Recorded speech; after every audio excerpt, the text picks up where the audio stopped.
Nephetia Brown, and I'm here another week to spill my guts and have my very special guest spill her guts too. Yes, yes. Listen, y'all. Today she is a friend, but she's not a friend. She is my family. I've known her since we were 6 years old, the first grade. Yep. Two little smart ESP students in PS 273. Yeah, and we grew up in Brooklyn, East New York. Yes, shout out East New York. Shout out to East New York. Ooh, Ooh, ooh. But on the real, she has been one of the most solid foundations in my life. And I pray that I have been that to her as well. You definitely have. Ayo. And I'm so happy to have her here. So let's give it up for Toya Pressey. I'm so happy to be here. I'm so super proud of you. Like, Thank this you. is so dope. Thank it's you. Like surpassed what I thought it was gonna be, but oh my goodness. But I'm not surprised, not in the least. Thank you. I appreciate that. Because this is my element. Yes. Can't believe it still. But this is my element. And I'm so happy again to have you here to share this experience. You are one of the first episodes that I'm recording. Okay. I like it. Okay. So, you understand what I'm saying? Yes. So, listen, Toya. Yes, ma'am. I already said that you are from Brooklyn, East New Mhm. York. We are from East New York, To the y'all. East New York. All day. All day. But can you tell the world a little bit about who you are? Whew. Well, back in the days, I used to go by East New York's finest stylist. For That's those of right. you who know me, I've done hair. I'm a cosmetologist by trade. Mm-hmm. I'm a hardworking, determined, innovative, motivated, problem solver. All that. All of that. Mm-hmm. I did hair for like 25 years. And enjoyed it. I've since moved on to another career, but I'm a family person. My family's most important to me. You know that. Mm-hmm. My friends who become like family are That's most right. important. That's what I prioritize in my life. So I'm a person that's happy and gets enjoyment out of the little things. Right. Doesn't take much. I'm not flamboyant. I'm not any of those things. Just very simple. Mm-hmm. Very simple girl. You know that two of my guests already came on here saying that. Not one of y'all looks simple. Well, looks can be deceiving. Right? You're right about that. I ain't saying I wasn't put together, but I'm simple. That's a totally different thing, That's a right? totally We always different gonna be put thing. together. For sure. No, but I'm happy with the little things. I'm Mhm. happy with the little things. It doesn't take much to make me smile, and I love to laugh. That's Right. the biggest thing. Right. Yeah. Right. That's always like one of the best things to me. Mhm. So y'all, we gonna get into it. Oh Lord. Let's get into it. So Toya already said that she was East New York's finest. People still looking for her to do their hair. Facts. That's why I wear braids. Okay. But let's wait. Before we go into, I know this is a jump. This is a jump, right? Because I do want to talk a little bit about her childhood, but we'll get back to that when we go to the book. You dating, son?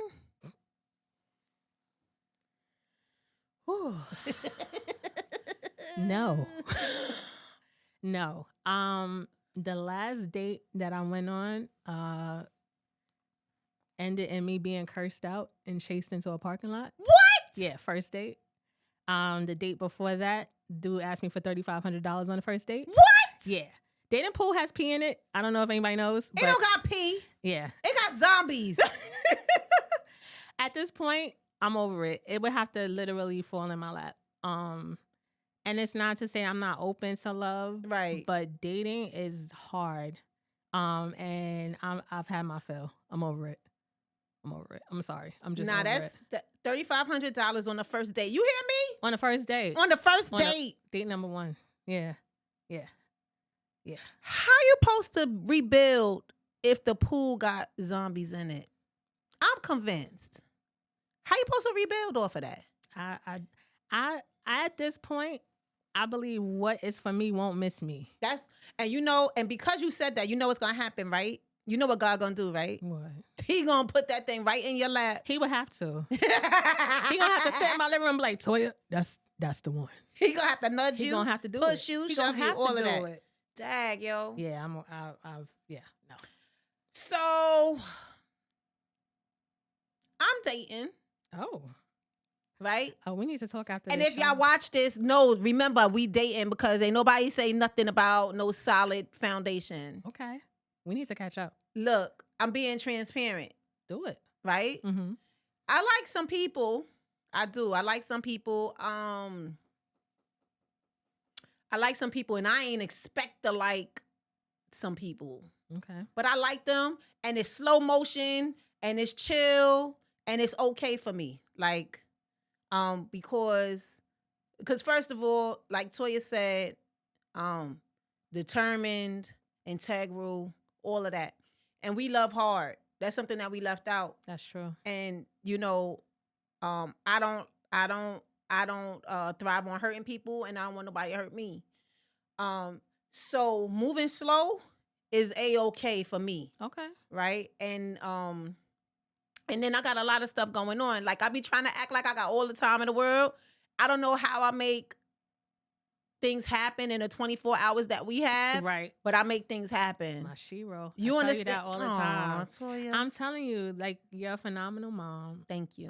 You're an amazing friend. You're one of the most consistent people I know. And same here. Somehow you make it all work. And then you start adding stuff like this. And I'm just like, when did she find the time? And then you wrote a book. I was like, okay. Yeah. Okay. Yo.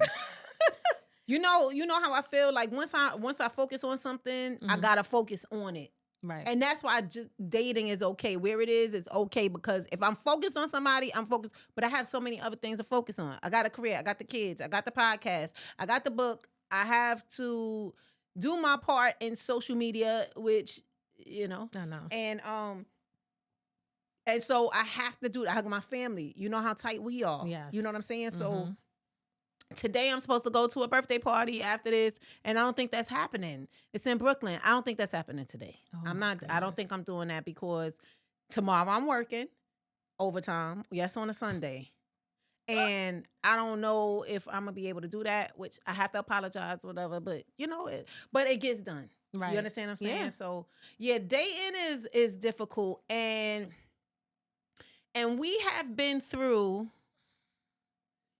our fair share of relationships. Now, and I'm not talking about fly by nights. I'm talking about, like, of course, years. Married, Yeah. Engaged, locked in. And for a while, her and my sister always had relationships. Like, they were always solid in relationships. I used to be jealous till I got in one. Oh. I did not know that. Yes. I don't think I ever said that out loud. Wow. Because I was like, like, they always in solid relationships. And then I got into, after Ty's dad, a solid relationship. And I was like, this is work. A lot. A lot of work. A lot of work. You know what I'm saying? And so, yeah, let's get into that. So, Toya, tell us a little bit about,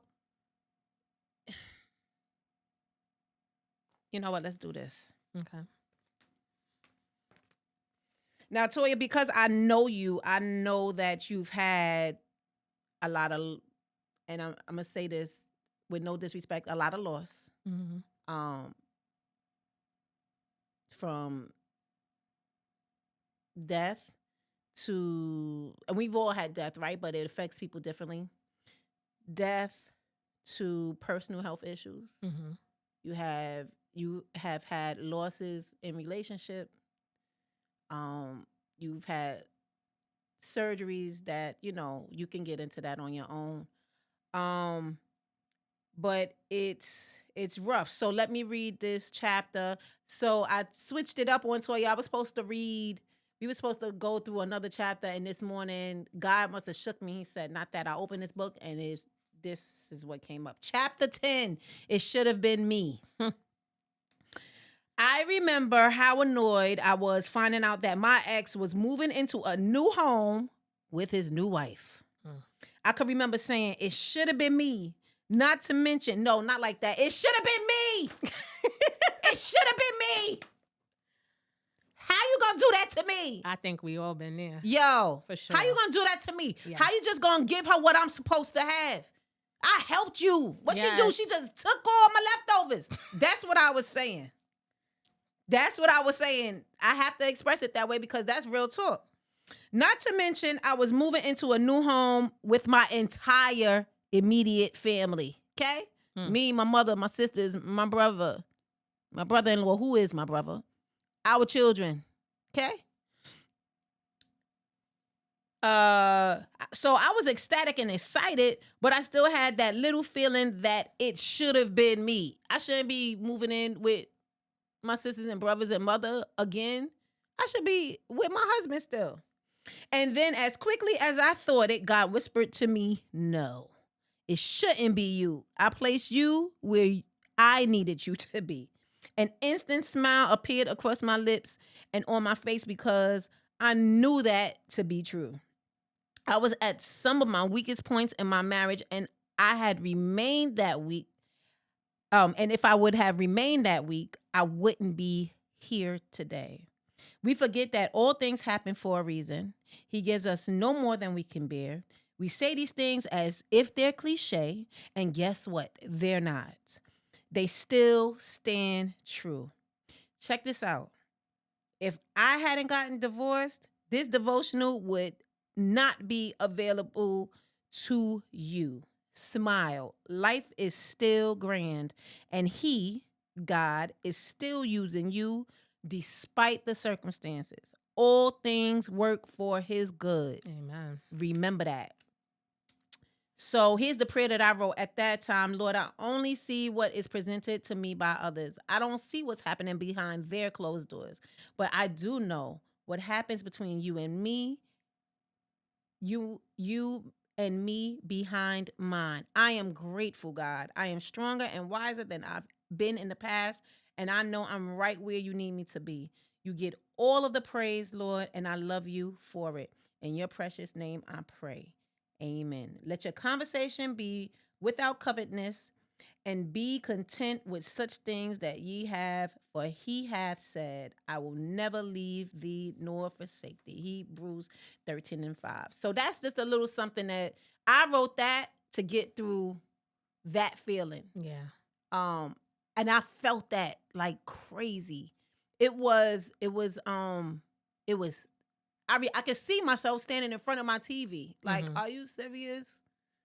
Are you serious? Is this seriously happening to me? Like, I'm a G. Like, this ain't supposed to happen to me. Right? Yes. Exactly. I'm a G. Like, this ain't supposed to happen to me. Right. Okay? And what? Then I had to ask myself this question, and you can answer this. If it is supposed to be yours, wouldn't it be? What's the first thing that comes to mind speaking those words? Asking that question. Me asking that question. What's the first thing that comes to mind for you? So you know me almost my whole life. I always wanted to have children. I wanted to have children for a very long time. And I was never able to conceive. I conceived one time, and at that time, they discovered I had cervical cancer. So being young, not knowing that was probably the easiest thing that could have been cured, I decided to terminate. They tell you, oh, you can have another one, you're young. And I never conceived again. And so I went through my 20s, like you said, locked in, solid relationships, but never could conceive. And it started to make me angry, bitter, right? Then I started to feel like a failure. Like, what's wrong with me? I'm a woman. I should be able to have children. What's really good? Right. I'm like, Lord, like, hello. Okay. Later on down the line in 2019, I discovered I had a lot more things wrong with me. You talked about my health issues briefly. I'm not going to go all in deep into you don't it. have to do that. But eventually I had to have a hysterectomy, which is a finite you're not having kids. Okay. You hear people say, "Oh, adoption. Oh, you know, you can do this." And I was one of those people. Yeah, but you meant well. But I think when people think like, okay, when you thought about having your children, did you think about adoption? Because I don't. And I feel differently today, but to answer your question, it took me a long time to come to the acceptance of that. If it was supposed to be me, why isn't it? And so I had to accept that that was not going to be my journey. That's not what was in God's plan for my life, was not to be a mother. And although that broke my heart, I have finally come to the place where I'm like, all right, God, like, if it was supposed to be me, it would have been. And since it's not, then it's not supposed to be. And I am in a place today where that's okay. I don't know if I'm okay with you not having children. I'm sorry. I'm not. Here's the thing, though. I don't have biological children. But you have a ton of godchildren. I have 4 amazing godchildren. But even beyond that, I have friends that share their families with me. I have all of my friends just about are amazing mothers with amazing children, you included. Right. And you guys share your families with me. I'm auntie everything to everybody. Right. And that's something I had to stop looking at what I didn't have and focus on what I have. And so although I don't have children of my own, I'm surrounded by children most of the time. Even my work friends, their kids, it's Auntie Pressey, hey. And I'm just like, you know, I still have that. It still gives me that joy inside. Right. Even though it's not permanent, it's not mine. Yeah. But it still gives me that joy of being around children. Right. And I probably couldn't have said this last year, but today that's enough. And I think that is a blessing when you recognize that what you do have is enough. Now, getting back to what I said, the reason why because I see all of that in you. I feel like this for our generation. After a while, you find out, I don't want to get into it too much, but they don't necessarily make sure that we have the best treatment. Okay. Right? Mm-hmm. For many years, the female reproductive system has been disregarded. Right? And so experimental, just everything, right? Just everything. So our systems have been disregarded. And so I just feel like, okay, fine, you made that decision, but somebody could have stepped in and said, hey, there's no guarantee, because let's be for real. Doctors are always practicing. That's why they have practices. Yes. And so they're always trying to see. And listen, I wanted to be a doctor. I'm not taking anything away from doctors. I love doctors. But medicine is what it is. Yes. At first, it is experimental because they have to see if it works and who it works for. Surgeries are experimental. And I just think that at 20-something years old,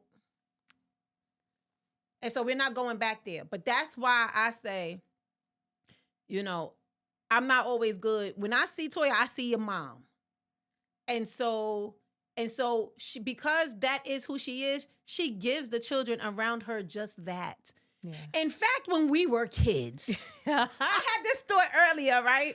When we were kids, everybody protected Toya because everybody went to Toya for everything. So Toya has been taking care of children for a long time, even as a child. I never thought of it. Yo, I'm telling you, I had this thought this morning. I was like, yo, everybody always made sure that Toya was good because she was the center of our class.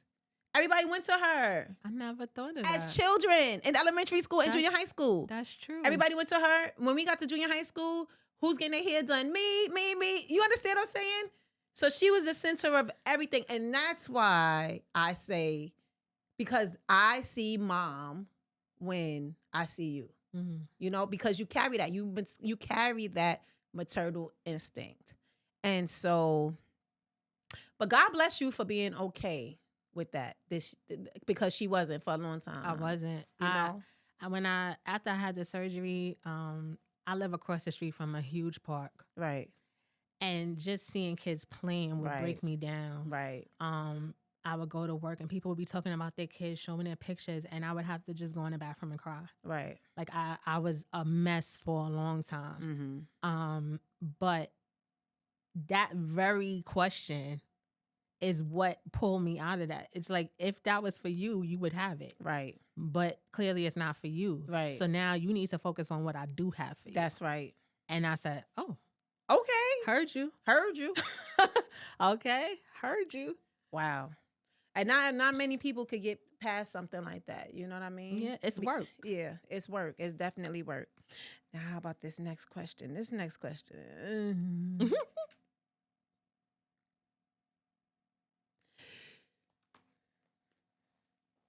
Did you feel punished? I did. I felt like my decision in my 20s was somehow made me undeserving of having a kid. And I said, oh my goodness, I'm going to pay for this for the rest of my life. And I felt punished because aside from that major loss, like you said, I was engaged. I had 2 engagements fall apart. Mm-hmm. You watching people get married around you. In fact, my second engagement is what probed me to deep dive into why I could not conceive. Yeah, my second engagement in 2019. The doctor, I went to a really good doctor, one top 100 in New Jersey, and we tried several different things for 2 years. I was on therapies. I was on medications. He tried a myriad of things to try to help my body get back into shape to conceive a child. Right. But then we discovered that the situation was much worse than we thought. Wow. And then we broke up. So I'm like, I can't have kids. I just lost my man. Oh, Lord. I said, what is happening? I said, God, you must hate me. I said that out loud. I said, you must hate me because the one thing I want, you just will not give me. That's how I felt. I'm keeping in the buck. Nah, let's do it. That's how I felt. I said, you must hate me. You couldn't. I'm trying to do what you called us to do. I just want to have a baby. And now you took my man too. I mean, let me just say this. It was not a hostile breakup. Right. One day, I was just like, you're not happy here. I'm not happy here. We should just go our separate ways. It was very amicable. We haven't spoken since, though. I'll be on 100, but keep it at band. Like, we're not friends. Yeah, no, I know. But it wasn't there was nothing harsh behind that. Right. Then, on top of that, 2 years later, my best friend passed away. Mm-hmm. So the one person that I would go to for everything, I could call her and just cry. She wouldn't say a word. She didn't have to. She would know by the sound of my voice something was wrong with me. So I elected, after I realized I wasn't going to have kids, I was like, okay, it's just going to be me and T. It's going to be me and my best friend. We just going to do life together after this. And in 2022, she passed away. That was very hard. She wasn't my best friend, but she was my friend too. We all grew up together. Yeah, we all grew up together in the same class for like eons. And stayed friends after that. And I said, my worst fear of dying alone. I don't have children. I'm not married. And now you take my best friend. And I said, you really just want me to be by myself, because what comes after that? And again, I'm still working through this.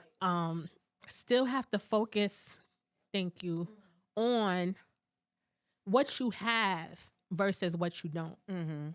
I have amazing friends, and you're one of them, who rally around you, who support you, who hold you up when you feel like you're gonna fall apart.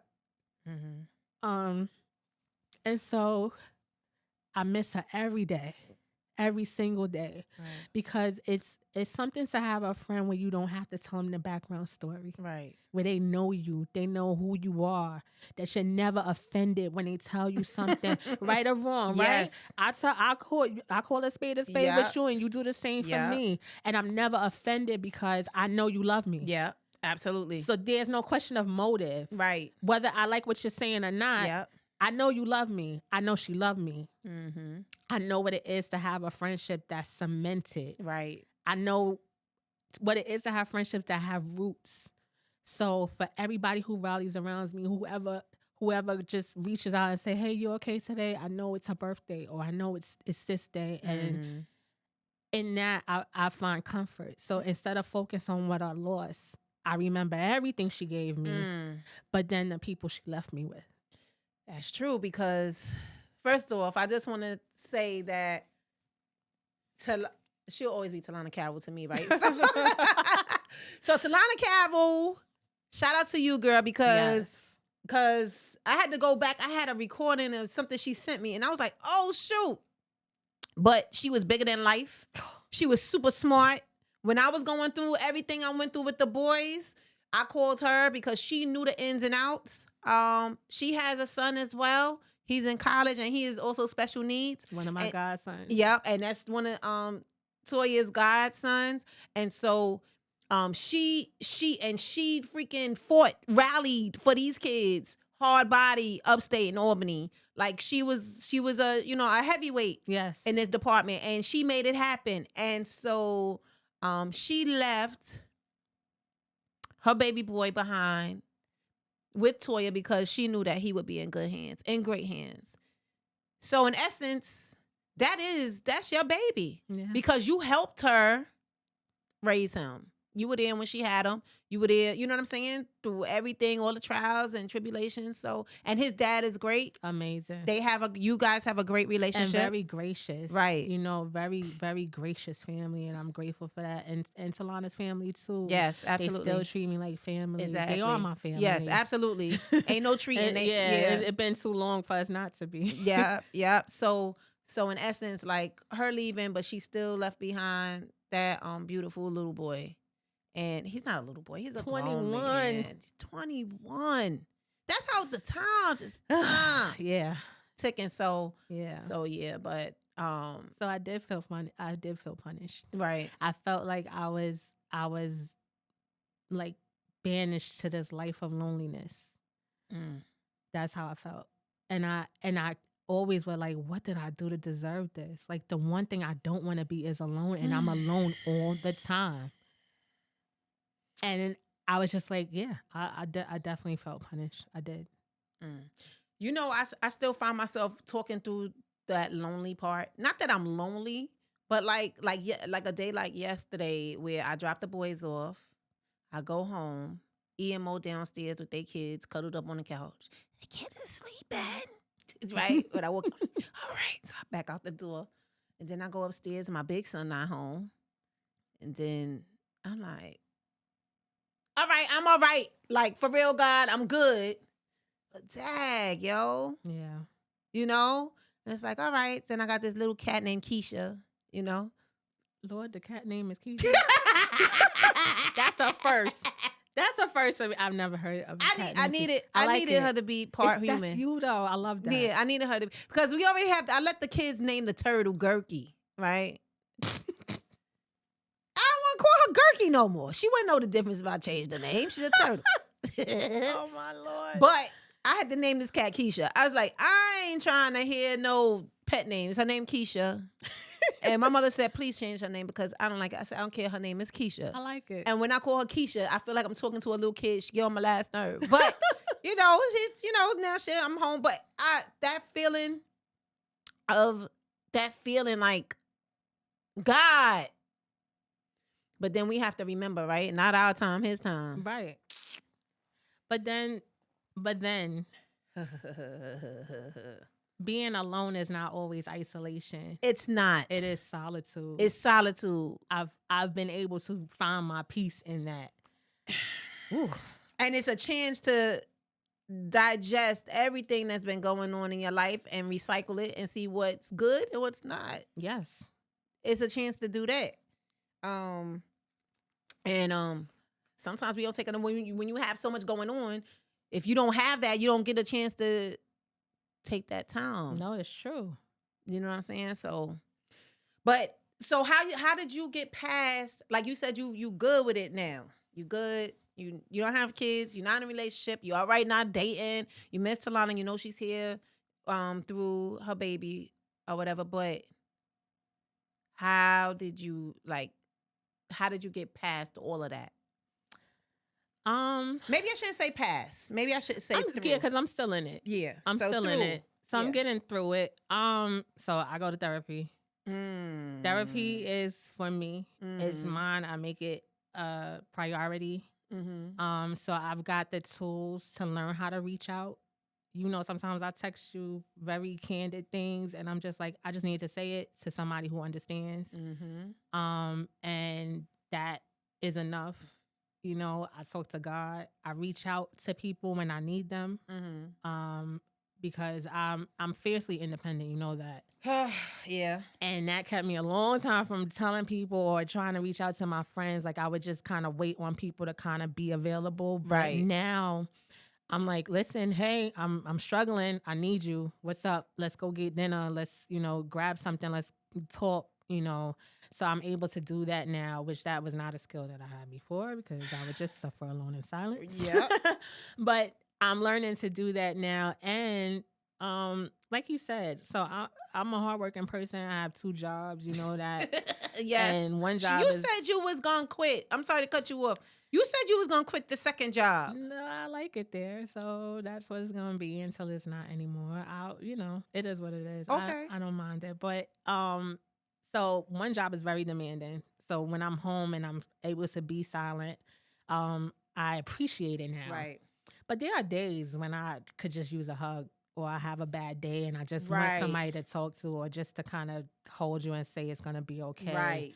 And those are the moments where you kind of just got to lean into God. Because as much as I say I'm alone, I'm never really by myself. That's true. And that's what I have to keep remembering. Right. It's like you got to keep going back to the, hey, listen, remember when this happened, you wasn't by yourself. You're never by yourself. You're never by yourself. So I get it now. Mm-hmm. It took me a long time because I felt forgotten. I felt like he couldn't care about me, that he left me here all by myself. I still don't know what the purpose of that is, but I know there's a purpose in it. Yeah. And I think that's the roughest part, not knowing, the unknown, right? Like, why am I here? Like, why do you have me to be by myself? Mm-hmm. But I know now why he did what he did. Because, and you could talk a little bit about this for yourself as well, because, in the last few years, in the last 15 years, I've had, longer than that, right? Because right before I had Tyshawn, my grandma passed away. Mm-hmm. And then some years after that, my dad passed away. And Aunt Gigi passed away. And my grandpa passed away. And my uncle passed away. You understand what I'm saying? Mm-hmm. And through all of that, I still had to live. I had to be married, get divorced. I had to deal with the kids. Mm-hmm. and all of their stuff. You know what I'm saying? I had to deal with me. I had to go back to a career that I wasn't sure I was going to go back to. And I went back anyway. You know what I'm saying? Then you got everybody else because we are so tight. My mom, my sister, you know. And so now I'm like, he did all of that. Broke me up in 10 million pieces so many times, right? For me to be right here. Yep. And then it started with the book, right? Rebuilding After Divorce. And then I was like, all right, cool. Now I'm doing that. Then I slowed down. Now and people asking me to do stuff for them, like get into their projects and stuff like that. Can you help me do this? Can you help me do that? Can you freaking now I'm decorating for people. Like I got my hands in 10 million different pots, right? And then this year I said, and then I hosted another show, right? Once a month. Yes. Yeah. You know? And then I said, that's it. I'm not doing nothing else for nobody until I do for myself. Yes. And a lot of times that's what it be. Hold on. Who are you? You're my kid. Right. Right? Yes. What did I call you to do? Right. They calling you to do all these things, but what did I call you to do? Yep. And you like, oh, snap. Word. He told me, oh, for real? So now you've been wanting me to. Right. I didn't slow down enough to hear you. Yes. I wasn't quiet enough to even recognize your voice. Yo. Yeah. And that is so deep. And I'm sorry if y'all don't like to get deep. I'm sorry. But it is what it is. Let's call a spade a spade. Yes. Right? Yep. Because we be so in tune with everything else around us, the world, that we ain't in tune with him. And we miss the mark a lot of times. A lot of times. How many times you missed the mark, Toya? Too many to count. Yo, how many times you got involved with something, not realizing that he's saying, you ain't supposed to stay there. I just need you to do this for me real quick and then bounce. Right. But you wind up staying too long. You know, I think because we're loyal people, right? Very loyal people, we stay a lot of places too long. Too long. But as I get older and wiser, I'm learning to recognize the exit signs. Right. It's like Jersey. You know, you miss your exit, it's going to be around an eternity before you get back to where you were supposed to be. And I'm tired of taking a long trip. Right. I am tired of burning my gas. Let's take a long walk. Doing that no more. Not that you'll stop. I can't with you. But I'm tired of taking that long way around. Right. And it spanked me enough times to be like, no, you need to pay attention to what's happening here. Maybe you just need to get this person started or send them in the right direction. And you need to keep it pushing. Yeah. Yeah. It's crazy, right? Yeah. So right now, where you are, has God told you what your assignment is? I think I know part of my assignment. So you know, I did here in East New York for very many years, and one of my salons was on the block of a group home. Right. And those girls used to come in and get their hair done, and sometimes they were like, "Oh, I got a job interview," and I was like, "Girl, just come get your hair done. Don't worry about the price. We'll sort it out when you get the job." Right. And it's so crazy because couldn't have kids of my own, but now I have this passion to have my own group home. And I think that if I had my own children, I don't know that I ever would have poured into someone else's. Even been able to conceive doing that, because I know me. If I had my own kid, I would be so focused on them that I couldn't see anything beyond them. Right. But I think there's so many kids that need people, and I have friends that have skills and trades that can help teach these kids. I want to focus on the kids that are aging out of the system when they give you a voucher and send you on your way. That's so good. They don't know how to food shop. These are conversations I used to have in a salon. Right. How do you go food shopping without spending all your money in one shot, and then in 2 weeks you don't have food? Right. How do you look for an apartment? How do you find the things that are wrong with it? How do Right. you job interview? How do you Right. dress for a job? These are things these girls didn't know, and no one equipped them for it. And I remembered that, and I said, you know, I always had a passion to help them. Right. I saw girls that were abused in bad relationships, having kids young, and now they're pushed into the world on their own with no skills. And it came to me in a dream that I would have this house full of kids that were older, but I was working with them. What? And I said, oh, group home. That's it. That's it. That's it. If you do that, I will work for you. I know you would. I know you would. You know, and I haven't even asked you, but I know you would. Yo. I know that I have people who would do that. Yes, I would work for you. I would add that to the many things. I'm serious. Yeah. I will work for you. Okay. I would do that. That is wow, Toya. Yeah. Yeah. That's how I'm going to have my kids. But what did I say before? When we were kids, all the kids protected you, Yeah. right? True. It's crazy how you don't see who you are from the beginning. Mm. I don't know. Maybe, Dag, I'm about to say something a little. Think that.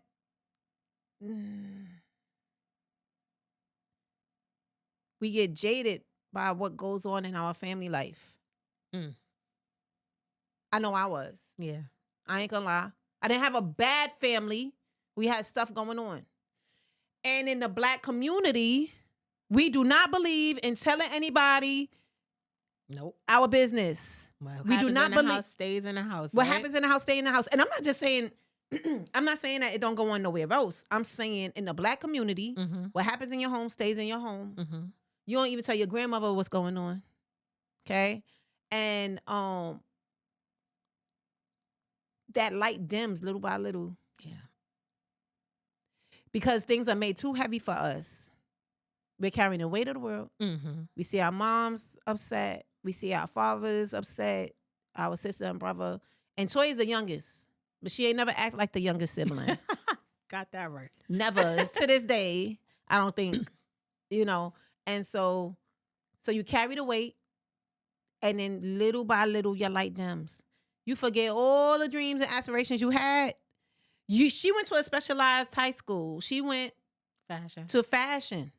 I went to a specialized high school. I went to Randolph, right? I didn't have to take a test to get in there. She didn't have to take a test to get in I there. did. But you had to take the test to get It in was there. a portfolio. Oh had yeah, you art had to take the tests, yeah. the portfolio, right? I didn't have to take a test to get in my school. I just had to have like a 85 average to get in there, Mm-hmm. and not just, but you know what I mean. Mm-hmm. But we went to specialized schools, Mhm. right? Yep. And had a mindset as to what it was that we wanted to do with our life. Mm-hmm. And then life happens. And then that light Yeah. goes out. It does. But somehow we found our way back. Yo, Because I remember in elementary school, you talked about being an electrician.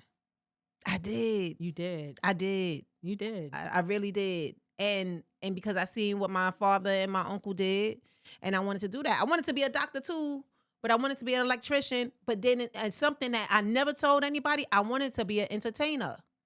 I didn't know to what capacity though. I had no idea. I never knew that. Yes, that's what I'm saying. Like I had no idea how I wanted to be in the entertainment industry. I just knew that I wanted to. So, but I just didn't. Ta-da! So I just knew that I did. You know what I'm saying? So look at that.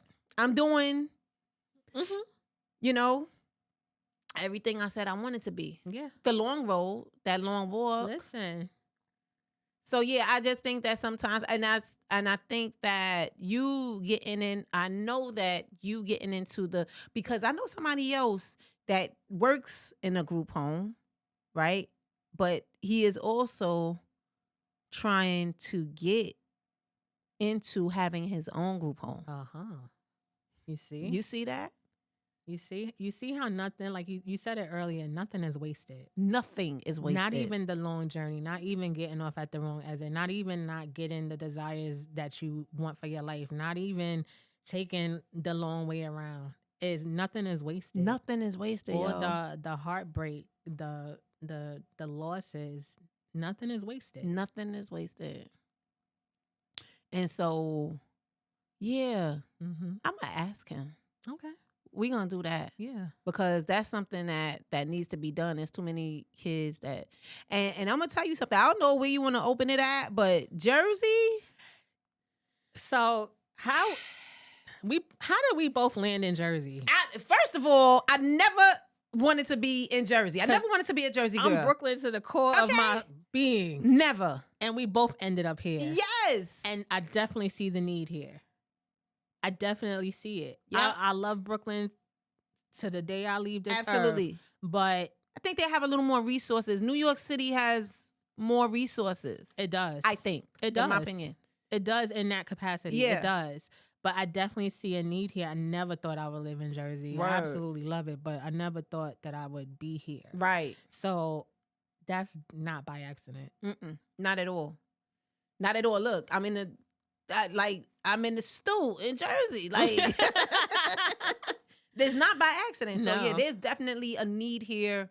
A lot of the kids, and I'm not just even talking in the cities, right? Mm-hmm. I'm talking about there are kids really suffering. Like you working with the guys on the job, once they start to open up, they tell you, wait, I live in Jersey. Oh, you live in Jersey? I live in Jersey. So many of their children are on drugs. And this is not, I'm not slandering nobody. I'm telling you what it is. Their children are on drugs. Their children have mental disabilities, and they don't give up on their kids. They don't give up on their kids. You know, it becomes difficult. Some have had to kick their kids out because, you know, they start to do things or whatever the case is, but there's definitely a need out here. Definitely. It's definitely a need. And yeah, I'm excited about Me that. too. I'm telling you, I would definitely come and work for you. Definitely. So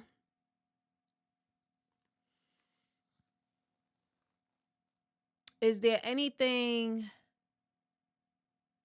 that you would tell, knowing all of this, knowing everything now, like knowing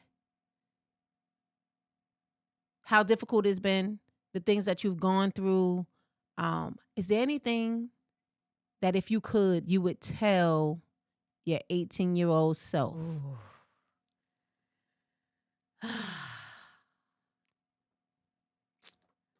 Boy. I would tell her that your pain is not in vain, that you're gonna get through it. I would tell her that although independence is commendable, to lean on her community. A lot of things I went through at that age, I didn't have to if I would have just reached out to say, hey, I need help. I need somebody. I would tell her that her ending is going to be greater than her beginning. And that she's going to come out on the other side being exactly who she was meant to be. Wow. That's that's deep. That's deep. Because at 18, coming out of high school, did you go to college? You didn't even go to college, right? Girl, at 17, I was on my own. I was out of my father passed away at 15. Right. Me and my mom, shout out mommy.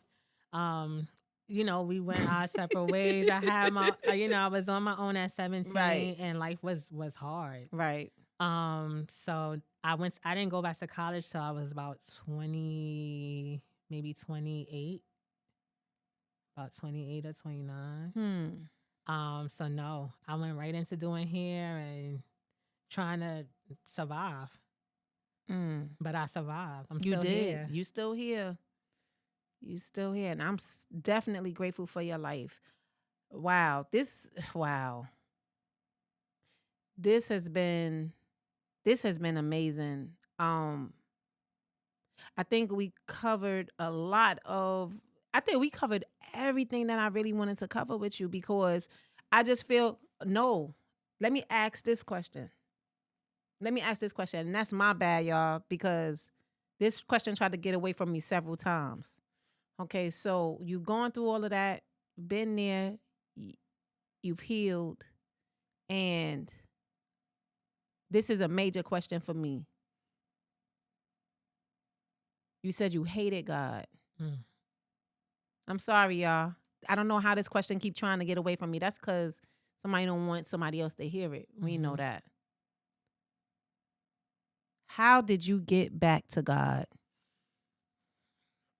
I was so angry. I was so angry. But somehow I would still talk to him. Right? You don't usually speak to the people you mad at. God, you hate me. Why are you doing this to me? How could you leave me by myself? I'm always by myself. Like, you just don't want me to have nothing good. And it was just like, internally, I just heard, keep going. Keep going till you get it all out. Because once you get it all out, then we got stuff to do. Mm-hmm. And I had to remember the outcomes of the struggles and the losses and the hurts that I've been through. I remember not having food in my refrigerator. I remember going into a new salon with $10 in my pocket. And they said, no, when we eat, you eat. I couldn't even buy lunch. Mm. I remember my lights about to be out, and I asked somebody for help, and they didn't help me, but my lights didn't go out. I remember a friend of mine saying, hey, come, I don't have money to give you, but come shopping in my kitchen. You can take whatever you need. Mm.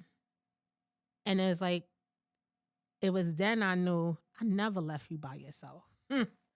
I never saw a need that I didn't feel for you. So you could be mad right now. Right. Go ahead and be mad at me. Mm-hmm. But the Bible tells you that you have to remember those things. You have to remember all the outcomes of those bad things. Mm-hmm.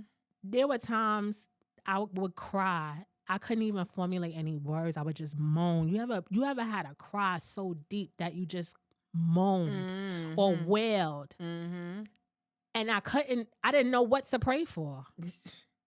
But somehow through that, I got exactly what I needed. So that's how I found my way back. It was remembering how you got through those hardships, those hard times where you didn't exactly recognize God in them. But then you have to remember, like, how did you get here? You couldn't have told me I was going to be able to buy a house by myself. Thought that was impossible. Right.